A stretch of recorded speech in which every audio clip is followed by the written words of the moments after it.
5월 가정의 달입니다. 저는요, 이 가정의 달에는 꼭 제 목표 중에 하나가 건강한 가정, 건강한 신앙도 중요하지만 건강한 가정, 행복한 가정을 이루는 것이 또 제 목표 중에 하나니까 가정의 달에 가정에 대한 설교를 준비하는데요.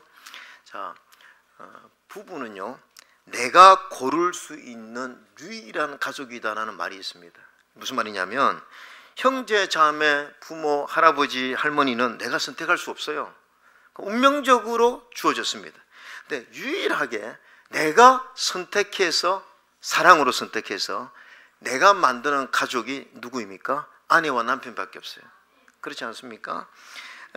그런데 우리의 선택에는 하나님의 역사가 있다고 믿는데, 그런데 내가 사랑으로 선택한 가족인 부부가 살다 보면 그 선택을 무르고 싶을 정도로, 내가 왜 선택했지?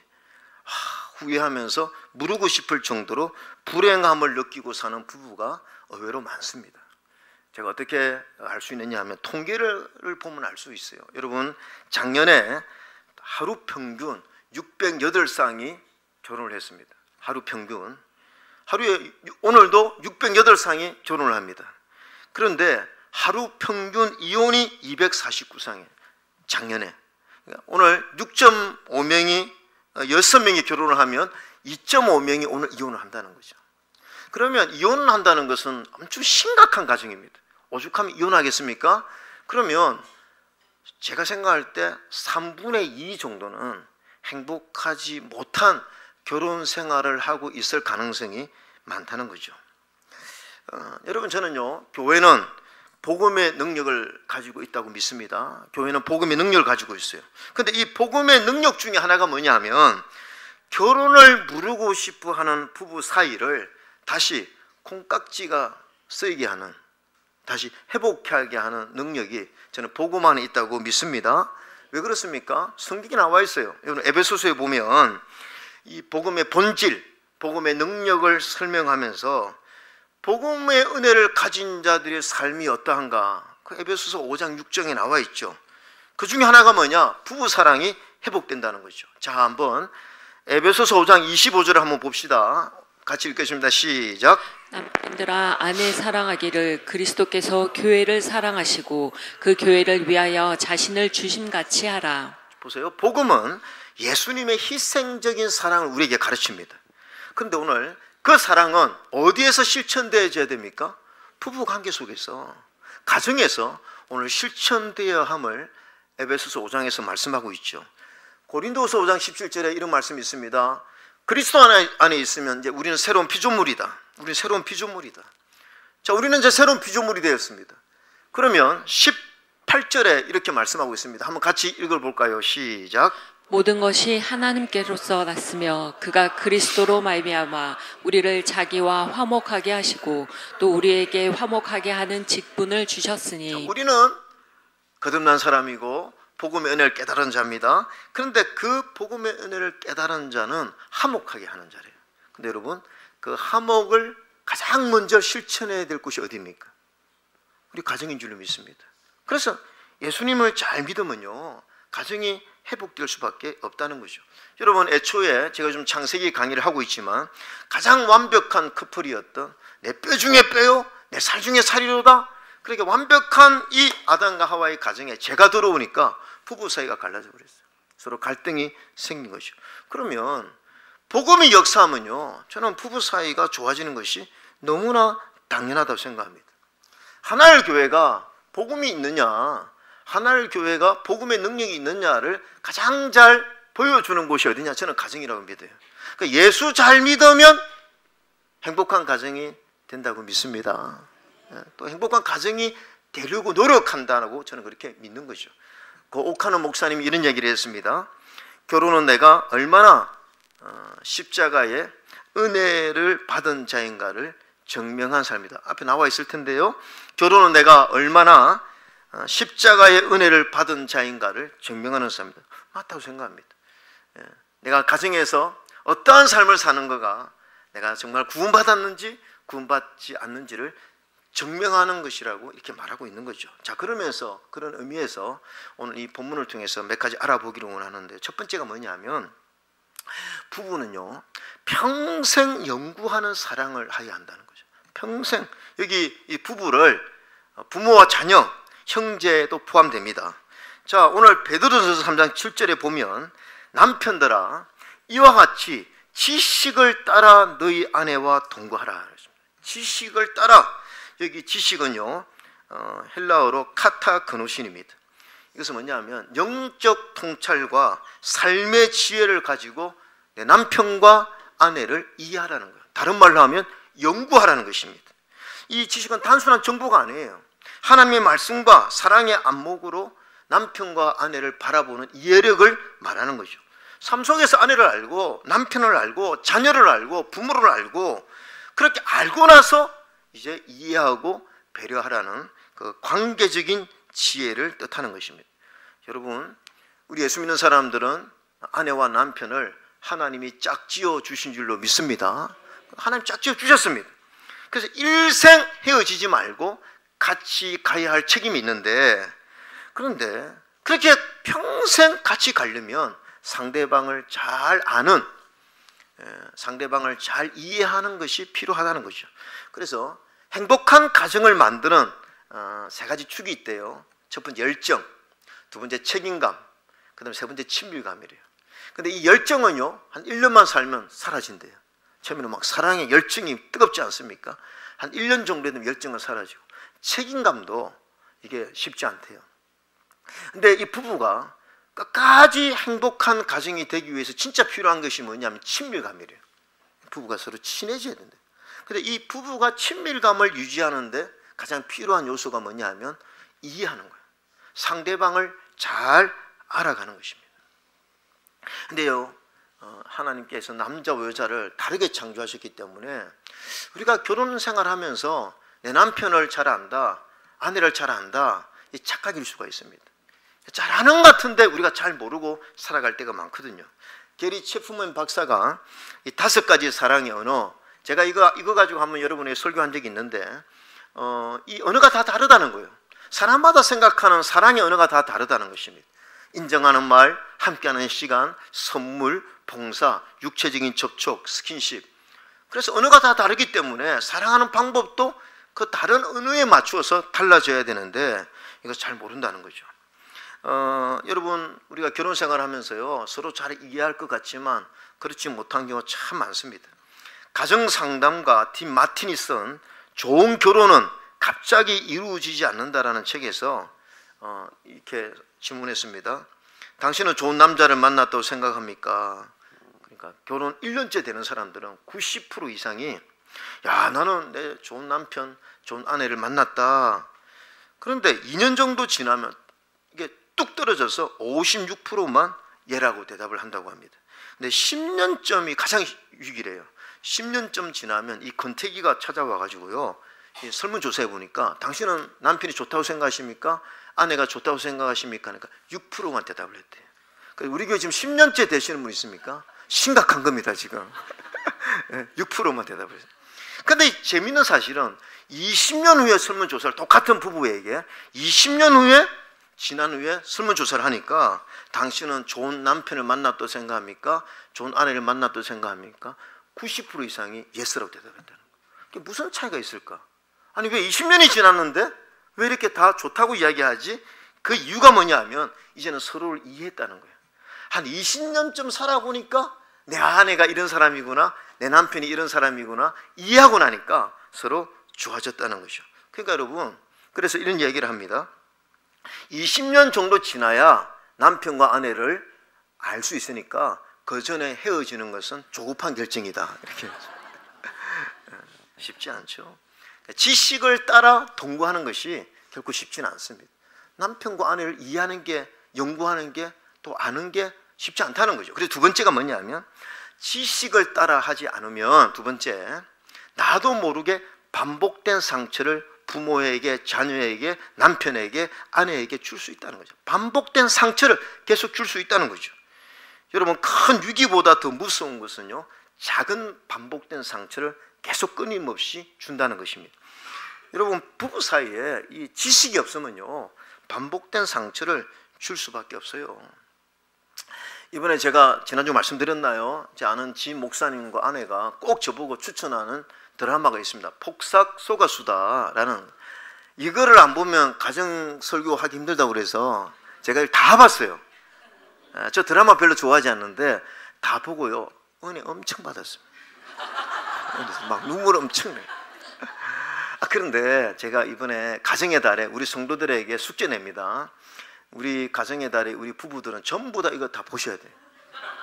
왜냐하면 이거 안 보면요, 제가 이제 계속 이 폭삭 속가수다 예화가 엄청 많이 들어갈 건데 이 설교가 무슨 내용인지 여러분 모를 수가 있어요. 이게요, 제가 이게 기독교 작가가 쓴 것 같기도 하고 불교 작가가 쓴 것 같기도 한데 너무 내용이 제가 볼 때는 아주 복음적인 것 같아요. 그 안에 사랑과 용서와 섬김과 희생과 긍휼이 다 들어있어요.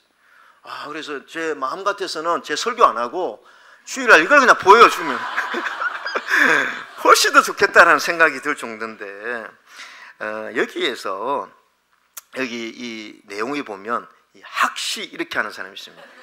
그 사람 이름이 저 뭔지 모르겠어요. 막 학시 이렇게 하는 사람. 근데 그 아내가 상처를 많이 받았어요. 그래서 이혼을 결심합니다. 이혼을 결심하면서 그가 고백한 내용, 이런 내용이에요.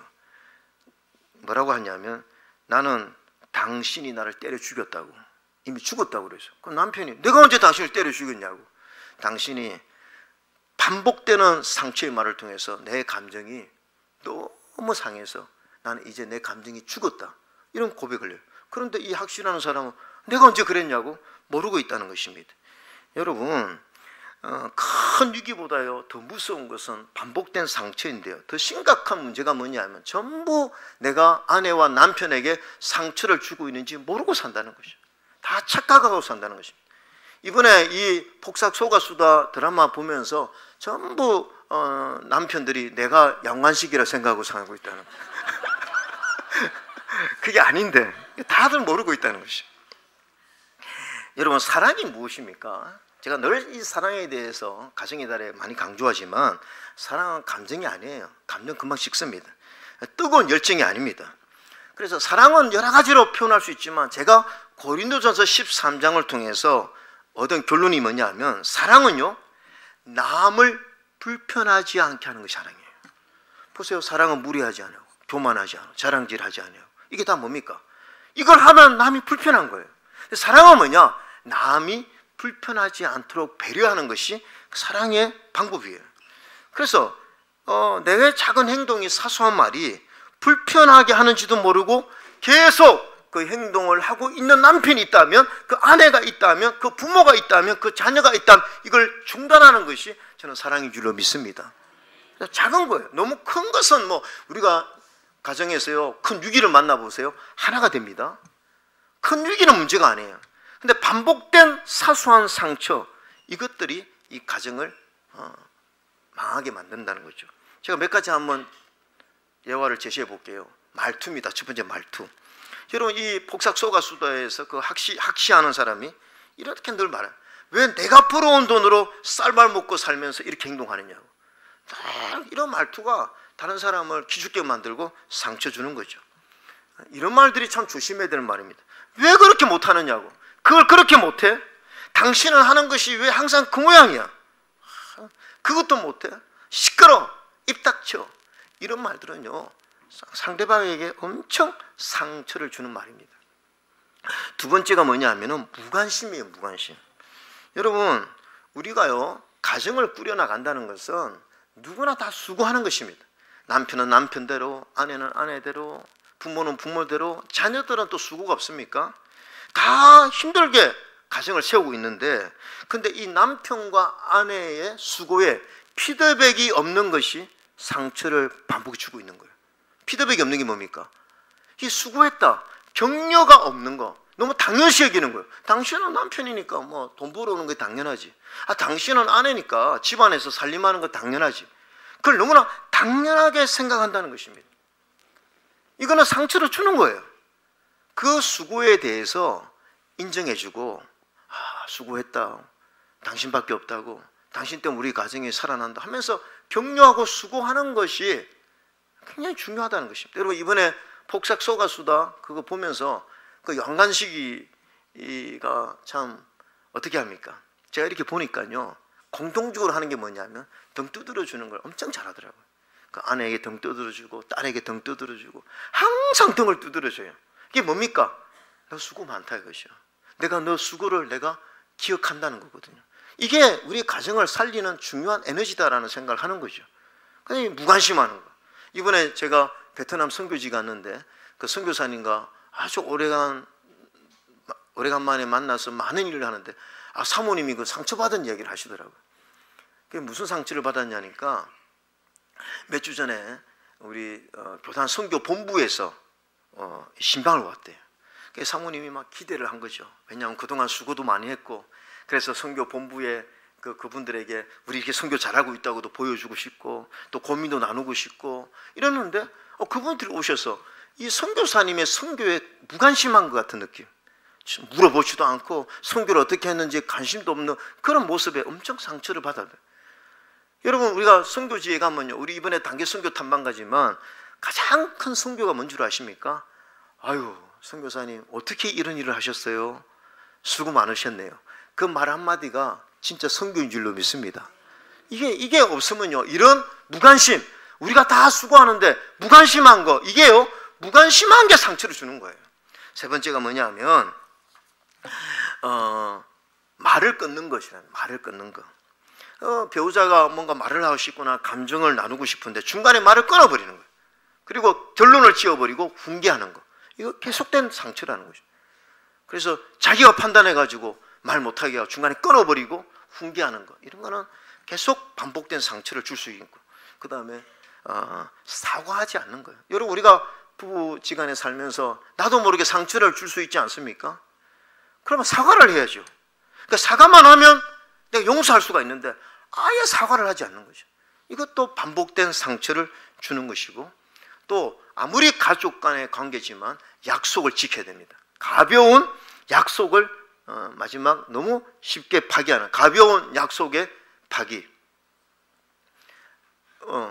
가벼운 약속의 파기. 약속을 너무 쉽게 안 지키는 이런 행동들이 반복된 상처를 주고 있습니다. 근데 제가 다시 말하지만 문제는 뭐냐 하면 잘 모르니까 나는 계속해서 상처를 주고 있는데 상처를 주고 있는지를 모르고 살아가는 거예요. 서로. 그래서 세 번째, 서로 달라서 힘든 것이 아닙니다. 그것을 모르기 때문에 힘든 거죠. 그래서 오늘 지식을 따라 아내와 동거하라는 거죠. 알고 결혼생활 하라고 오늘 베드로는 전서에는 말씀하고 있는 겁니다. 여러분, 창세기 1장 27절에 하나님이 자기 형상대로, 하나님 형상대로 사람을 창조했는데 남자와 여자를 창조했다고 그랬습니다. 따로 창조하신 거예요. 그러니까 다르게 하나님이 창조하신 것입니다. 베드로전서 3장 7절 본문에 보면 남편들아 이와 같이 지식을 따라 너희 아내와 동거하고 그를 더 연약한 그릇으로 여기라는 것이. 여러분, 이 말씀을 보면 남자보다 여자가 더 그냥 수준이 낮다 이런 뜻이 아니에요. 여자는 남자들이 가지지 못하는 섬세함과 또 약함이 있다는 겁니다. 이거는 수준이 차이가 난다는 거. 창조가 틀리다는 것입니다. 그러니까 다른 스타일이라는 거죠.